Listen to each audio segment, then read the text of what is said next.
Holidays-nale, adu namma GT Holidays da. South India's #1 travel brand. Colorful collections, trending fashions. The Chennai Silks and Aha Oho Adi sale. 50% வரை தள்ளுபடி. அதிசயங்களின் ஆரம்பம். அதிசயம் நடக்கும் நிச்சயமா.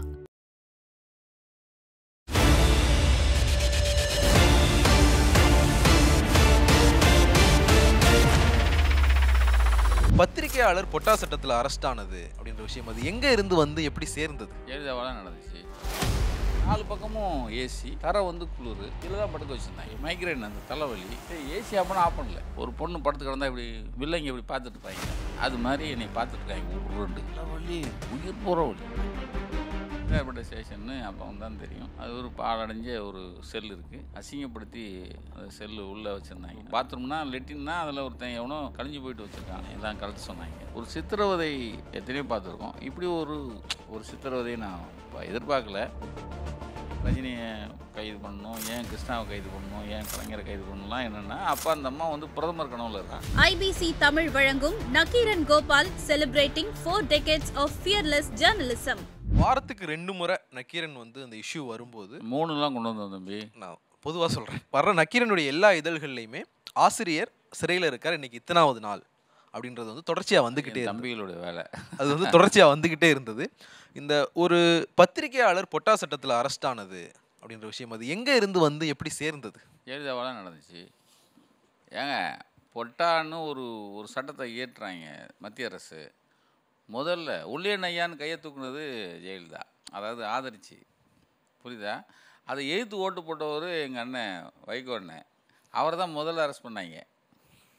நான் 42வது. இடையில நிறைய பெருசுகள், இப்போ எங்கள் சோபி அண்ணன், சுபவி நெடுமாரையா, நம்ம சாகலம் அண்ணன், வதவதன்னு அப்படி வருவாங்க. அது நம்ம தாயப்பண்ண மருத்துவ தாயப்பன், இப்படி ஒரு வதவதன்னு வந்துச்சு. நீங்கள் பொட்டா கேஸ் வந்தவுடனே எங்கள் பெருமாள் அண்ணன், எங்கள் சீனியர் பெருமாள், எங்கள் பாப்பா மோகன் சார், அப்போ என்றாம் வேற கோபால் வாங்க அவசரமாக பேசுனார். அதில் ஒரு சரத்து வச்சுருந்தாங்களே தம்பி, எஸ்பி வந்து கையெழுத்து போட்டாலே நீங்கள் அதுக்கு வந்து ஆட்சேபனை இல்லை. அதாவது விசாரிக்காமல் எஸ்பி ஒருத்தர் கையெழுத்து போட்டாலே உங்களை வந்து பொட்டாவில் வைக்கலான்னு ஒரு சரத்து இருந்தது. அதை எடுத்து வேறு நாங்கள் பத்திரிகையாளர்லாம் சேர்ந்து போராடுறோம். அந்த சரத்தை எடுத்துட்டாங்க. தமிழ்நாட்டில் தான் அது குரல் கொடுத்தது. எடுத்தாச்சு. ஆனால் அது என்ன சரத்து, அந்த சரத்தை வச்சு அவனை பண்ண போகிறோம் இப்போ இருடி அப்படின்னு சொன்ன மாதிரி கடைசியாக நம்மளை தேட ஆரம்பிச்சிட்டாங்க. நாம் அண்டர் கிரவுண்ட் ஆகிறோம். கிட்டத்தட்ட 8 மாதம் அண்டர் கிரவுண்டாக இருந்தேன். ஒரு 1000 பேர், அப்போயே 1000 பேர் இருக்காது, ஒரு 200-300 போலீஸு தேடிக்கிட்டே இருக்காங்க. ஒரு நாள் ஆஃபீஸ்லேருந்து வெளியே வரேன். அன்றைக்கி வெள்ளிக்கிழமை. முடிச்சுட்டு வெளியே வரும்போது எங்கள் ஆஃபீஸு தெருவில் வச்சு தான் பாரதி கால் டாக்ஸி வச்சு மறைக்கிறாங்க. ஜீப்லேருந்து என்னை வலுக்கட்டாமல் இழுத்து என்னை தூக்கிடுறாங்க. அது என்ன ஒரு நல்ல விஷயம் நடந்ததுன்னா, அவங்க திட்டங்கிறது என்னென்னா காட்டில் வச்சு பிடிச்ச மாதிரி, அதாவது நக்கீரன் கோபாலை சிதைச்சிடணும். எப்படி சிதைச்சின்னா உருவ சிதைக்கிறது வேறு, இமேஜை சிதைக்கிறதுன்னு இருக்குல்ல. ஏன்னா வீரப்பன் தூது அப்படிலாம் இருக்குது, அதெல்லாம் ஒன்றும் இல்லையா, அவனை சிதைச்சிடணும் அப்படின்னு என்ன திட்டமிடுறாங்கன்னா, எனக்கு வந்து 2002 டிசம்பர் 26 தேதி வாக்கில் எனக்கு ஒரு ஃபேக்ஸ் மெசேஜ் என் தம்பி கொண்டு வந்து காமிக்கிறாங்க. அதில் இவன் மேலே இருக்கிற அத்தனை வழக்குகள் என்னென்ன வழக்கு இருக்குன்னு எனக்கு லிஸ்ட்டு கொடுங்கன்னு ஒரு ஃபேக்ஸ் போகுது. அந்த ஃபேக்ஸில் என் மேலே என்னென்ன வழக்கு இருக்குன்னு இவங்க ஒரு பதில் கொடுக்குறாங்க. அந்த என்ன வழக்கு இருக்குன்னு கேட்குற கேள்வி இருக்கிற ஃபேக்ஸும் என்னென்ன வழக்கு இருக்குங்கிற ஃபேக்ஸும் ரெண்டும் எனக்கு காப்பி வருது. புரியுதா? அன்றைக்கே ஜூட் நான் அன்னைக்கு உடனே ஜூட் ஆகிட்டேன். டிசம்பர் 22 டிசம்பர் அண்டர் கிரவுண்ட் ஆகிறோம். அண்டர் கிரவுண்ட் ஆகி ஆன்டிசிபேட் எடுக்கிறோம். உயர்நீதிமன்றத்தில் அப்போ கனகராஜன் ஜட்ஜி இருக்காங்க.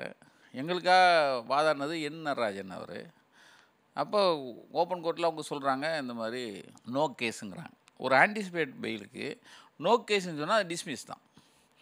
ஆனால் அந்த ஜட்ஜி என்ன சொல்கிறாங்க, இல்லை உங்களை நம்ப முடியாது. யாரை? போலீஸை பார்த்து. எதிர்காலத்தில் நீ இவர் மேலே கேஸ் போட்டேன்னா ராஜ்குமார், இது என்ன கேஸ்னால் ராஜ்குமார் கடத்தல் கேஸ் தான். போட்டேன்னா இவருக்கு 15 நாள் என்கொயரி வச்சு அவரை பெயில் கொடுக்குறது ஆர்டர். அப்போ நோ கேஸுன்னு சொன்னவன் கரெக்டாக கொஞ்ச நாளில் என்னை தேட வந்துட்டாங்க. என்கொயரி வரணுன்னாங்க. அப்புறம் என்கொயரி போனால் 15 நாள் வறுத்து எடுத்துட்டாங்க. சரி இனிமேல் ஃப்ரீ ஆகிறோன்னு வெளியே வரோம்.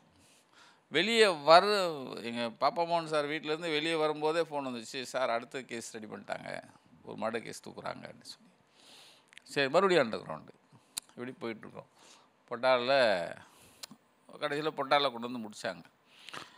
எங்கள் தெருவில் அன்றைக்கி வெள்ளிக்கிழமை. அப்போ வந்து ஒவ்வொரு வெள்ளிக்கிழமையும் நாங்கள் அப்போ நம்ம இது ராயப்பேட்டை ஆஃபீஸு பூஜை முடிச்சுட்டு தம்பிகளெல்லாம் வெளியே உட்காந்துருக்காங்க. நான் அப்படியே எனக்கு வீடு வந்து அப்பா கடன், நான் கிளம்பி வந்துட்டுருக்கேன். வரும்போது மறிச்சிட்டாங்க. என்னை பிடிச்சி இழுக்கிறான். என் பின்னாடி எனக்கு உதவியாளர் ஒருத்தர் இருந்தான் பூபதின்னு, அவன் எருமாடு மாதிரி இருப்பான். அவனை பிடிச்சி நெட்டிட்டாங்க. என்னுடைய ஜீப்பு கதவு திறக்க முடியாது, ஒரு குக்கி மாதிரி இருக்கும், பிடிச்சி இழுக்கிறாங்க.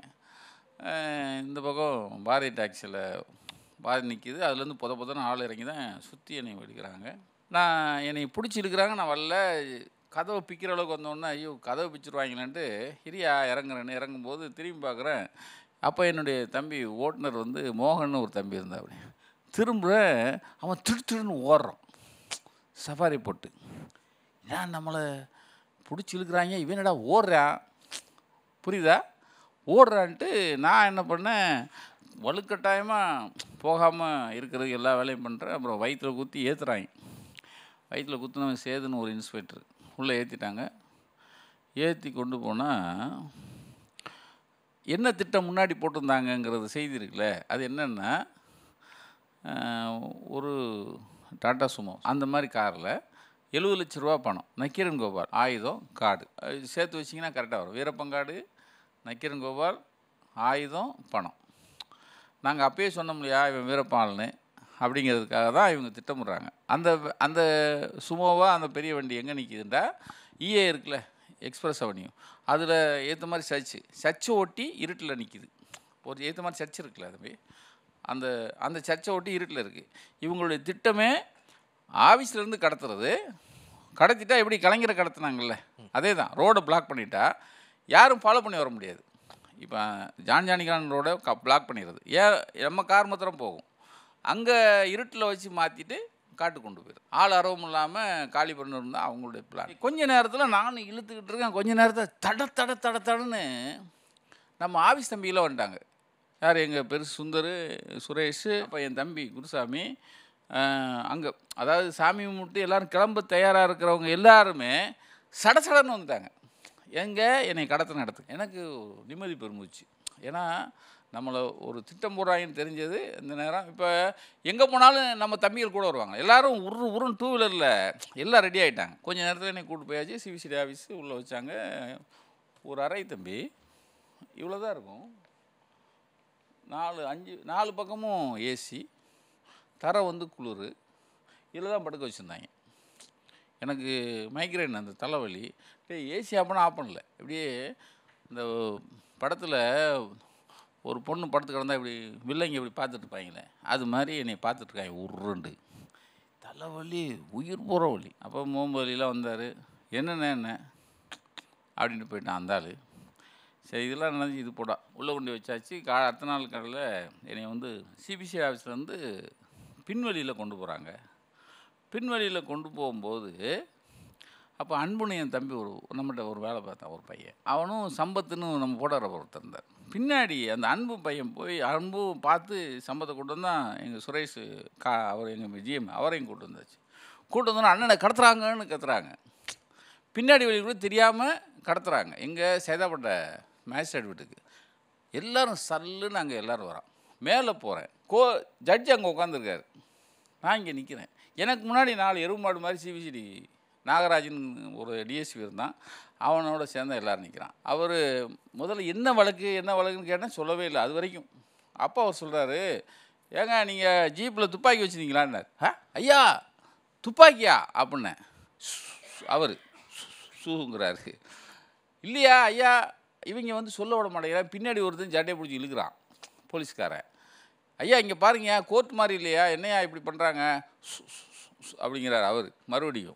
மறுபடியும் நீங்கள் உங்கள் வண்டியில் இந்த தீவிரவாதிகளுக்காக அச்சடித்த அந்த பேம்லெட்ஸ் இருந்ததா அது தெரியுமா அப்படின்னாரு. ஐயா எதுவுமே என்கிட்ட இல்லையா, எல்லாம் பொய் சொல்கிறாங்க, பொய் வழக்குன்னு கத்துறேன். அப்படியே ரிமாண்டு அப்படின்னு சட்டையை பிடிச்சி இழுத்து கொண்டு வந்துட்டாங்க. கொண்டு வந்து ஜெயிலில் போட்டாச்சு. 4 நாள், அப்போ 5 நாள் லீவு தம்பி. 5ஆவது நாள் என்னை பார்க்க என் துணைவியார் என் தம்பி எல்லோரும் வராங்க. நான் கேட்ட கேள்வி என்ன தெரியுமா, ஏங்க என்னை என்ன ஜீப்லேருந்து கடத்துறாங்க, இந்த மோகம் ஏன் ஓடினான் அப்படின்னு கேட்டேன். புரியுதா உங்களுக்கு? என் டிரைவர் ஜீப் ஓடினான், ஏன் ஓடினான்? முதல்ல அது கேளுங்க, என்ன என்னை கடத்திட்டு எவ்வளோ ஓடிட்டுருக்கான் அப்படின்னு. ஏங்க அவர் தான் கடத்துறதுக்கு கொண்டு வந்தாங்களே இந்த பாரதி வேனு, அந்த வேன் சாவியை பூட்டி ஆஃபீஸுக்கு ஓடி போய் அண்ணனை கடத்துறாங்கன்னு சொல்லி மறுபடியும் கொண்டு வந்து சுந்தர்கிட்ட சாவியை கொடுத்து சாவி கீழே போட்டு, புரியுதா? அவன் போய் சொன்னதுனால எல்லோரும் வர்றாங்க, இல்லைன்னா அன்னைக்கு கதை கந்தன். இதான் போட ஆரம்பம். இந்த எபிசோடில் இருக்கிற இன்னொரு முக்கியமான இடம் வந்து சிந்தாதிரிப்பேட்டை காவல் நிலையம். 6 நாள் ஜட்டியோடு வச்சுருந்தாங்க.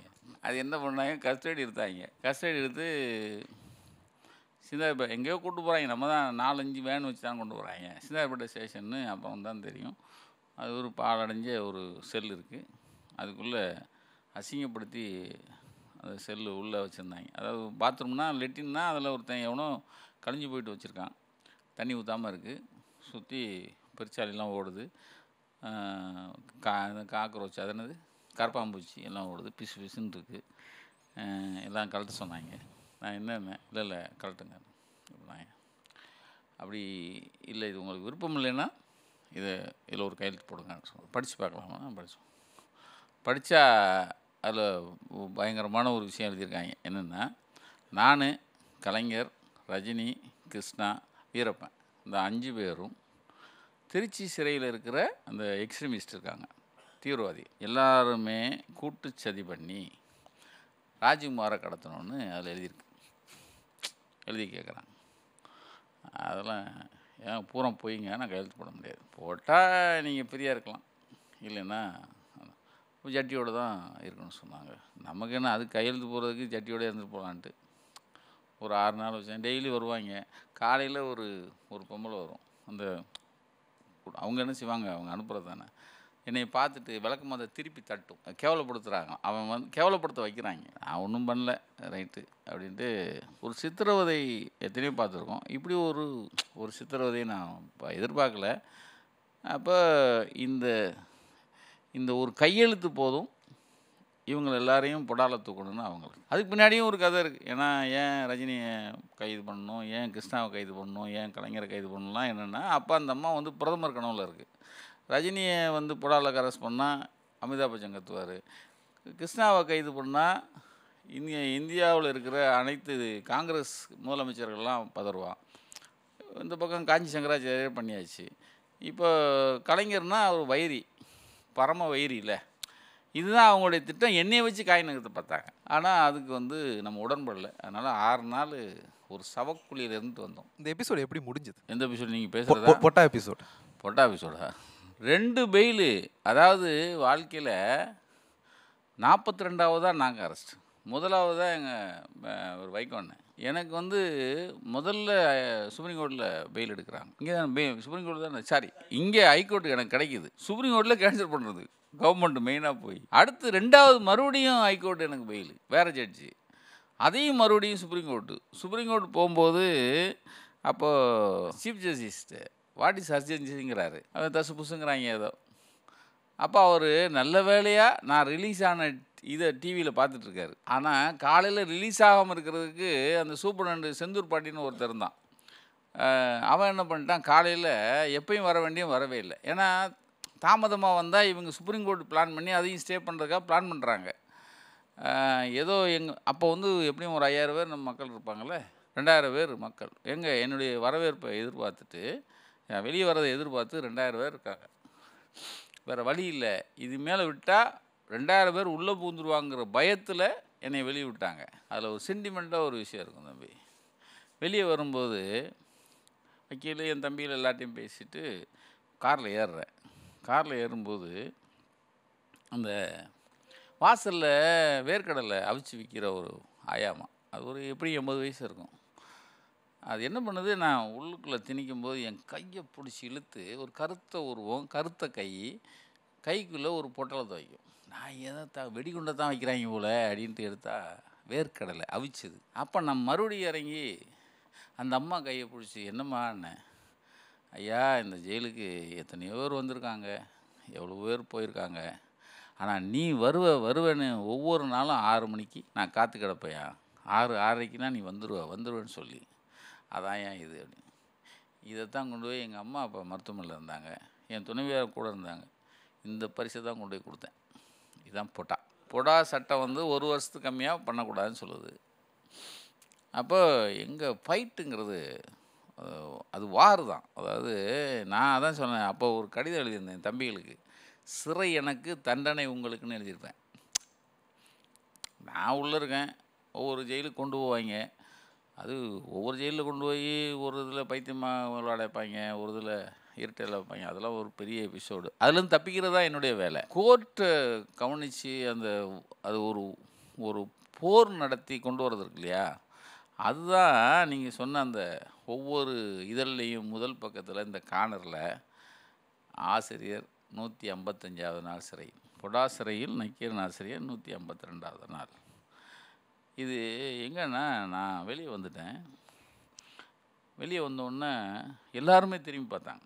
ஏன்னா பொடாவை உடைச்சிட்டு வர்றதுக்குல பெரிய விஷயம் அது அந்த இது வந்து என்னுடைய டீம் தான். 2 இன்சிடெண்ட். அப்போ ஒன்று வந்து நான் என்ன பண்ணேன், வந்து இறங்கினோடனே நான் முதல்ல என் தம்பிகள் வீட்டு எல்லார் வீட்டுக்கும் போனேன். என் கூட இருந்த எல்லா தம்பிகள் வீட்டுக்கும் போனேன். எல்லார் வீட்டுக்கும் போய், இது நன்றிக்காக இல்லை, அதாவது என்னென்னா, இந்த டெகல்கா தருண் தேஜ்பால் அவர் அப்போ அந்த சமயம் சென்னைக்கு வரார். அவர் ஒரு இன்டர்வியூ கொடுக்குறாரு. என்ன கொடுக்குறாருண்டா, அப்போ நான் சிறையில் இருக்கேன். நான் வந்து பிஜேபி பீரியடில் பெரிய விஷயங்கள்லாம் நான் வெளியே கொண்டு வந்தேன். ஆனால் அந்நேரம் என் கூட 137 பேர் இருந்தாங்க. எனக்கு வர்ற புகழ் எல்லாத்தையும் அவங்க எல்லோரும் சந்தோஷமாக அனுபவிச்சாங்க. ஆனால் எனக்கு அதே பிஜேபி கவர்மெண்ட்னால எனக்கு ஒரு பிரச்சனை வந்தது. என்னை அரெஸ்ட் பண்ணாங்க, ரைட் பண்ணாங்க. நான் திரும்பி பார்க்குறேன், என் கூட 3 பேர் தான் இருந்தால் 134 பேர் வேலையை விட்டு போயிட்டாங்க. என் கூட இருந்தது என் தங்கச்சி, அப்புறம் எங்கள் மேனேஜர், 3 பேர் தான் இருக்கோம். ஆனால் இங்கே பொட்டான்னு ஒரு இதில் நக்கீரனுடைய ஆசிரியரை சிறையில் இருக்காராம் பொட்டாரில். அவர் கூட 105 பேர் வேலை பார்க்குறாங்களாம் அவர்கிட்ட. ஆனால் ஒருத்தர் கூட வேலையை விட்டு போகல இவ்வளோ நாளில். ரொம்ப ஆச்சரியமாக இருக்குது அப்படிங்கிற வார்த்தையை பதிவு பண்ணிவார். ரைட்டா? அப்போ எனக்கு சிறையில் தெரியுது. கேட்டவுடனே நான் எல்லார் வீட்டுக்கும் போய் எல்லாருக்கும் மறுபடியும் வந்துட்டேன், நம்ம எல்லாம் மறுபடியும் ஒன்றா செயலாகணும்னு சொல்லிட்டு வரேன். சொல்லிட்டு வந்தோடனே கடைசியாக போனது எங்கள் ஆரிங்டன் ரோடு வீடு இருக்கு இல்லையா, ஆரிங்டன் ரோடில் ஆஃபீஸ் வச்சுருந்தோம் ஃபஸ்ட், இன்னும் அது 2வது ஆஃபீஸ். அந்த ஹவுஸ் ஓனர் வீட்டுக்கு போகிறேன். அந்த வீட்டில் ட்வின்ஸ் 8 வயசு பிள்ளைகள். உள்ளே போன உடனே நான் பார்த்த காட்சி, நீங்கள் சொன்ன அந்த கார்னரில் அந்த பிட் இருக்கு இல்லையா, அதை வந்து ஒவ்வொரு புக்கு போகும்போது 2 பிள்ளையில் ஒரு பிள்ளை அதை வெட்டி கொடுக்குமா. ஒரு பிள்ளை வெட்டி செவத்தில் ஓட்டுது. அதுக்கு முன்னாடி ஓட்டியிருந்தது இல்லையா, அதை எடுத்து ஒரு பிள்ளை ஃபைல் பண்ணி வச்சிருக்கு. புரியுதா? 252 நாள் அது ஃபைல் பண்ணதை காமிக்குது. 80 வயசு கிழவி நமக்கு வந்து சிறை வாசலில் வேர்க்கல்ல கொடுக்குது. 8 வயசு பிள்ளை நம்ம இதை ஃபைல் பண்ணி வச்சிருக்கோம். ஏன் பொடாவில் நம்ம கடைசியாக கைதாகி முதல்ல வெளியானோம் அப்படின்னா சக்தி தான். Holidays-nale, adu namma GT Holidays da. South India's #1 travel brand. Colorful collections, trending fashions. The Chennai Silks and Aha Oho Adi Sale. 50% வரை தள்ளுபடி. அதிசயங்களின் ஆரம்பம். அதிசயம் நடக்கும் நிச்சயமா.